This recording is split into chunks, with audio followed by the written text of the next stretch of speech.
नमस्कार। आज की इस ऑनलाइन क्लास में आप सभी का स्वागत है।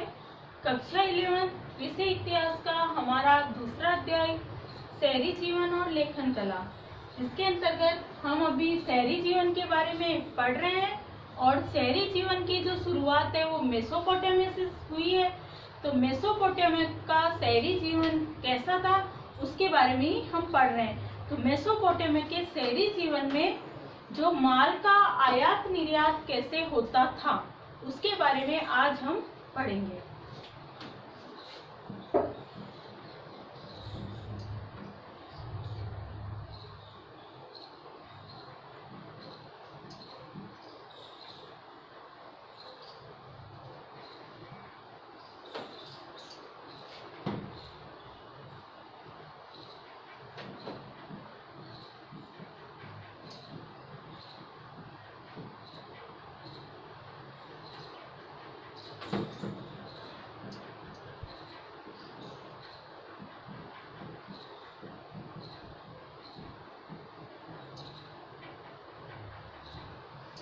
आज का हमारा बिंदु रहेगा कि मेसोपोटामिया का जो शहरी जीवन था उसमें माल का आयात निर्यात कैसे होता है। क्योंकि हमने पहले भी पढ़ लिया था कि ऐसा कोई क्षेत्र नहीं होता जहाँ सभी वस्तुओं की जो है पूर्ति आसानी से हो सके। कुछ न कुछ वस्तुएं हमें दूसरे स्थानों से मंगवानी ही पड़ती है। तो ऐसी ही स्थिति मेसोपोटामिया के शहरों की भी थी। तो मेसोपोटामिया के जो शहर थे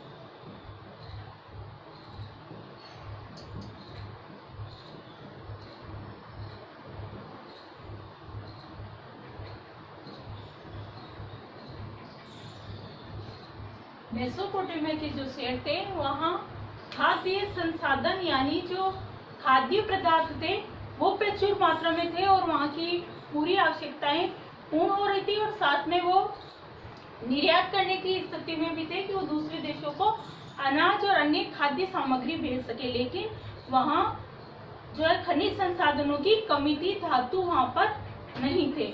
तो इस प्रकार उन्हें धातु और अन्य सामान जो दूसरे देशों से मंगवाना पड़ता था।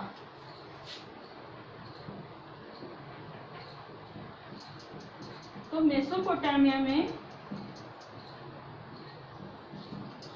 औजार, आभूषण,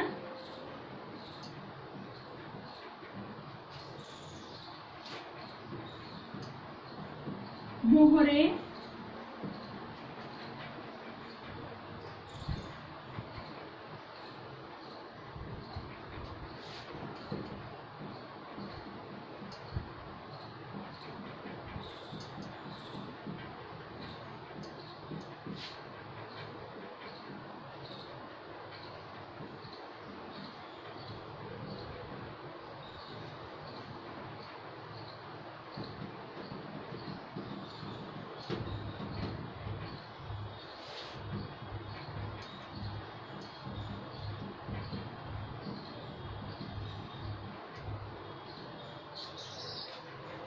मेसोपोटामिया के लोगों को अगर औजार, आभूषण और मोहरों का निर्माण करना होता था तो उन्हें पत्थर, धातु और लकड़ी आदि जो है दूसरे देशों से मंगवानी पड़ती थी।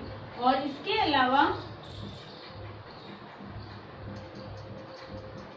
मेसोपोटामिया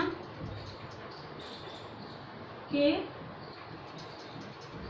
शहरों में खजूर व पॉपुलर के पेड़ थे जिनकी लकड़ी नाव, गाड़ियां तथा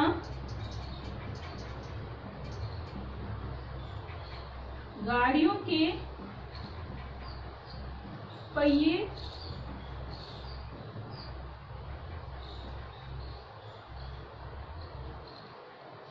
बनाने के लिए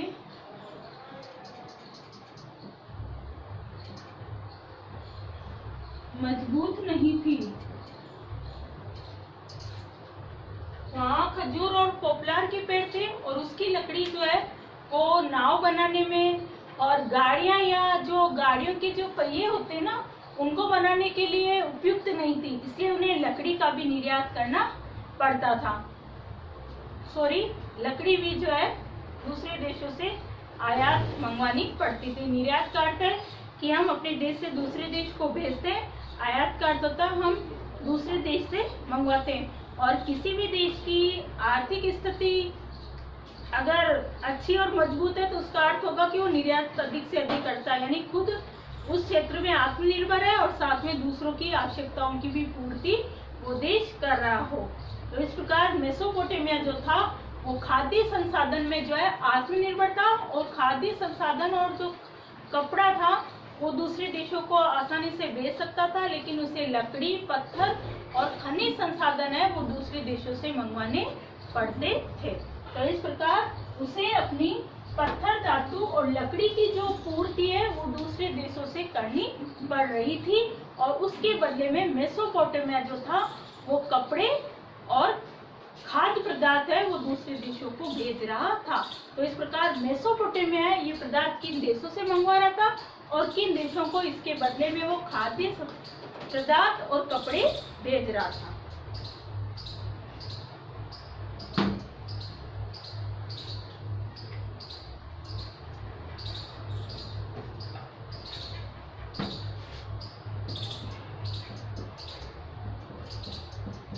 मेसोपोटामिया तुर्की व ईरान से धातु, पत्थर, लकड़ी,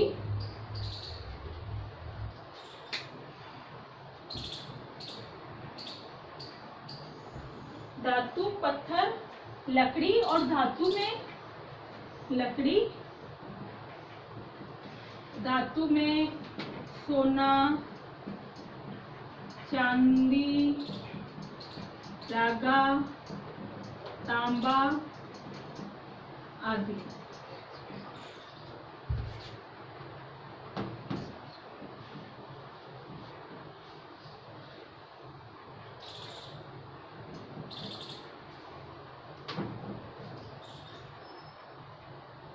इसके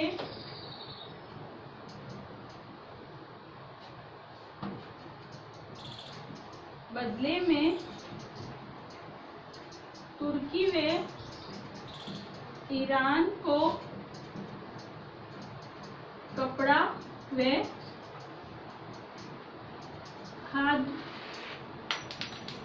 संसाधन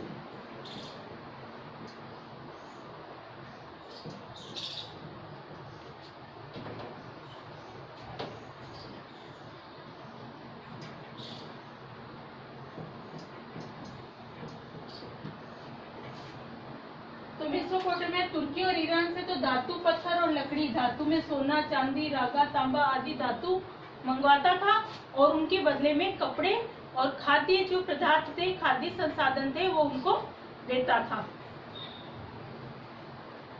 तो इस प्रकार मेसोपोटामिया में माल का इस तरह आयात और निर्यात होता था और इस तरह जो है नियमों के अनुसार माल का आयात निर्यात हो सके इसके लिए एक सामाजिक संगठन की आवश्यकता भी थी। सामाजिक संगठन यानी व्यापारियों का एक ऐसा संगठन जो माल का आयात निर्यात है वो सही ढंग से कर सके और वो लगातार हो सके। जैसे वैदिक काल में भी हमने पढ़ा था कि वैदिक काल में भी व्यापारियों का एक संगठन था जिसे श्रेणी या गण कहा जाता। तो ऐसा ही एक सामाजिक संगठन जो है वो मेसोपोटामिया के लोगों ने भी बनाया, जिससे माल का जो है आयात और निर्यात जो है वो नियमित रूप से हो सके।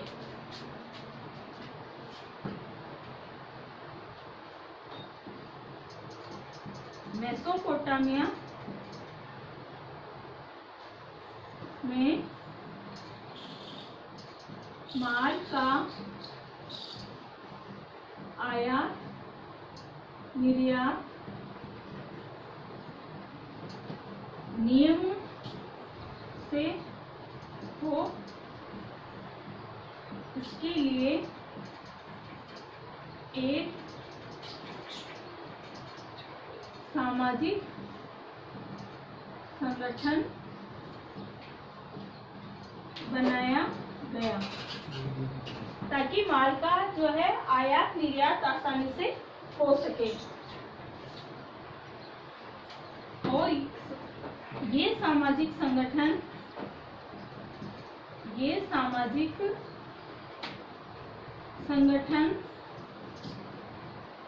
व्यापार विनिमय के नियमों व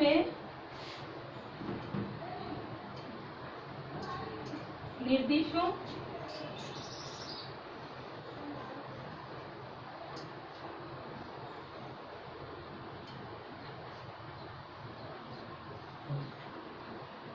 व्यापार के नियमों और निर्देशों से माल का आयात निर्यात करता था। तो इस प्रकार एक सामाजिक संगठन का भी निर्माण जो है वो मेसोपोटामिया में कर दिया गया।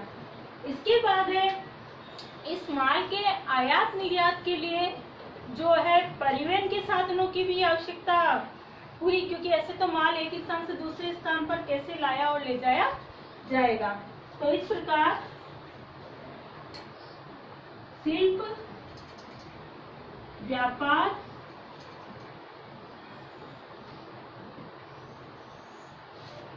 और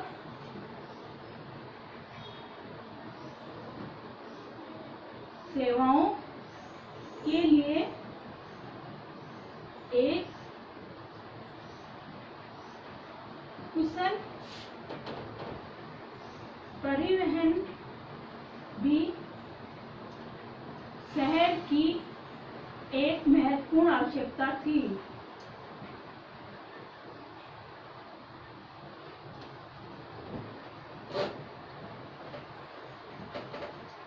व्यापार, शिल्प और अन्य जो शहरी आवश्यकताएं हैं उनके लिए एक कुशल परिवहन के साधन का भी होना जरूरी है। तो परिवहन के साधन के रूप में जो है भार ढोने वाले पशुओं का उपयोग किया जाता था। तो पशुओं पर या गाड़ियों पर रखकर माल को एक स्थान से दूसरे स्थान पर लाया और ले जाया जाता था, और इसके लिए पशुओं को चारा खिलाना पड़ता था। तो इन सारी व्यवस्थाओं का जो खर्च था वो अधिक आता था, और शहरी लोग ये खर्च उठाने में जो है असमर्थ थे। ऐसी स्थिति में मेसोपोटामिया में परिवहन का जो सबसे सस्ता साधन था वो था जल परिवहन। तो एक तो परिवहन का साधन था पशुओं के द्वारा परिवहन, और दूसरा साधन था जल परिवहन। तो इस प्रकार ये एक विशेषता रहेगी, तो आपको ध्यान में रखना है। मेसोपोटामिया में परिवहन का एक साधन तो था पशुओं के द्वारा, और दूसरा साधन कौन सा था? जल परिवहन। और जल परिवहन के अंतर्गत ये आप ध्यान में रखोगे आप, मेसोपोटामिया में परिवहन का सस्ता साधन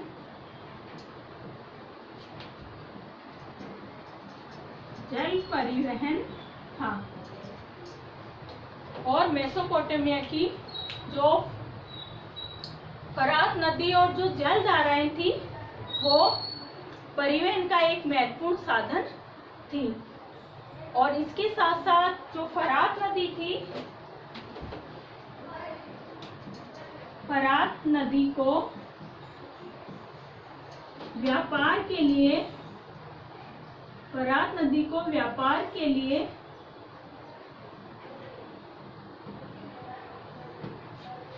विश्व मार्ग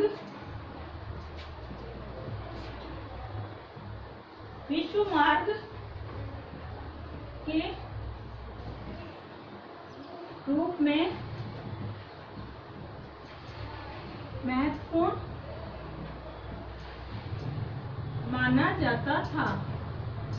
तो इस प्रकार दजला फरात नदियां और जो जल धाराएं थी वो परिवहन का एक अच्छा और सस्ता साधन थी और जिसमें कोई अन्य खर्च भी नहीं होता था।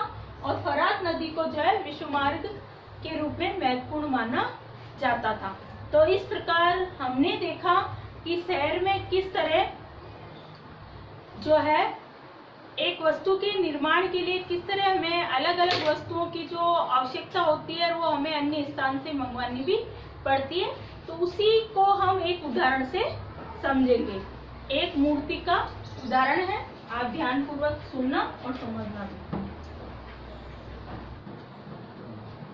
वार का शीर्ष की विशेषता।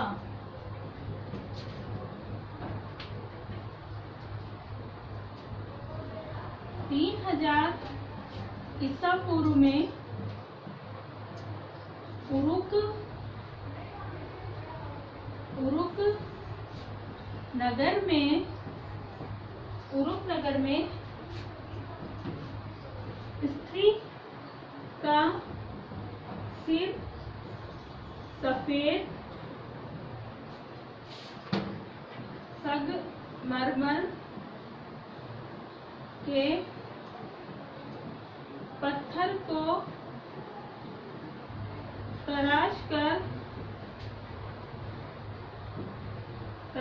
कर बनाया गया। यहाँ हम एक ऐसी मूर्ति के सिर की विशेषता पढ़ने वाले हैं जिससे आपको पता चलेगा कि इस मूर्ति निर्माण में जो वस्तुओं की आवश्यकता हुई वो हमें किस तरह अन्य स्थानों से मंगवानी पड़ी। तो इस प्रकार से आपको पता चलेगा कि शहरी जीवन में जो है किस तरह कोई भी कार्य पूरा करने के लिए हमें वस्तुओं को एक स्थान से दूसरे स्थान से किस प्रकार मंगवाना पड़ता था। तो इस प्रकार उरुक नगर का एक उदाहरण है। वार का शीर्ष का जो मूर्ति का सिर है वो एक संगमरमर के पत्थर को तराश कर बनाया गया है।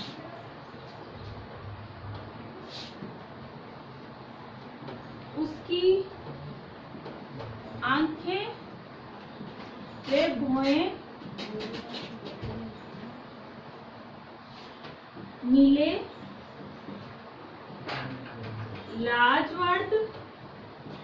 अब ये जो लाजवर्द शब्द है वो नीले रंग का एक मूल्यवान पत्थर होता है जिससे जो है नवरत्न की भी संज्ञा दी जाती है और जो शुक्र ग्रह है उसका भी प्रतीक उसे माना जाता है। तो एक नीले रंग का मूल्यवान पत्थर है जिसे लाजवर्द कहा जाता है। लाजवर्द यानी पत्थर, ठीक है, ये आपको ध्यान में रखना है। सफेद सीपी तथा काले डामर से जड़ाई की गई।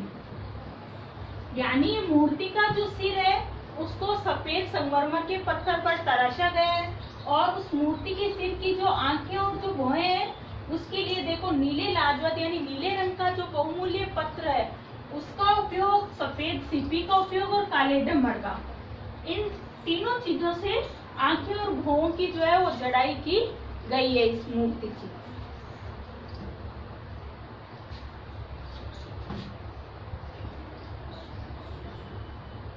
मूर्ति के मुख, ठोड़ी वे गाल सुंदर बनावट के लिए प्रसिद्ध है।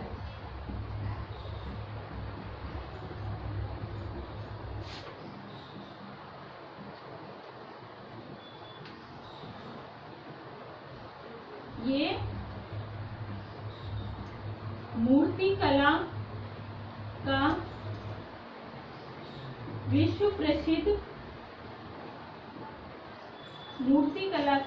प्रसिद्ध एक नमूना है। ये जो मूर्ति का जो सिर है ना, वो मूर्ति कला का एक विश्व प्रसिद्ध नमूना भी है। अब इसके लिए ये जो मूर्ति बनी ना, इसके लिए अब सफेद जो संगमरमर का जो पत्थर है, जो कठोर पत्थर है, उसे हमें बहुत दूर से मंगवाना पड़ा मूर्ति निर्माण के लिए। ठीक है। और इसके अलावा मूर्ति निर्माण के लिए ये लाजवत का पत्थर है, सफेद सिफी है, काला डामर है, इनको भी अन्य स्थानों से मंगवाना पड़ा। तो इस प्रकार हम इस उदाहरण से ये भी समझ गए कि किस तरह माल की जो है आवाजावी होती है या उसको भेजना या मंगवाना पड़ता है।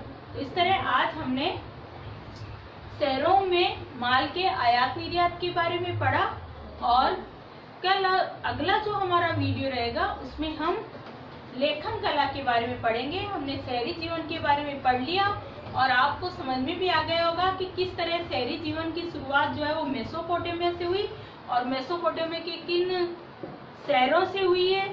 उरुकुर जो उसके मारी प्रमुख नगर थे, वहां से शहरी जीवन की शुरुआत, और मेसोपोटामिया के दक्षिणी भाग से ही शहरी जीवन की शुरुआत हुई। ऐसी कुछ महत्वपूर्ण बातें आपको ध्यान में रखनी है, और कैसी मेसोपोटामिया की भौगोलिक स्थिति थी ये भी आपको ध्यान में रखना है। इस तरह के आपके प्रश्न पूछे जा सकते हैं। मेसोपोटामिया की भौगोलिक स्थिति के बारे में बताओ, मेसोपोटामिया में किस तरह जो है माल का आवागमन होता था, और आवागमन का जो परिवहन के साधन थे वो कैसे थे। इस तरह के प्रश्न आपको ध्यान में रखने हैं। और किस तरह दजला और फरात नदियां जो थी वो मेसोपोटामिया के लिए महत्वपूर्ण थी। तो इस प्रकार की ये सारी बातें आपको ध्यान में रखनी है। और अब हम लेखन कला का भी विकास जो मेसोपोटामिया से हुआ है उसके बारे में हम अगले वीडियो में पढ़ेंगे।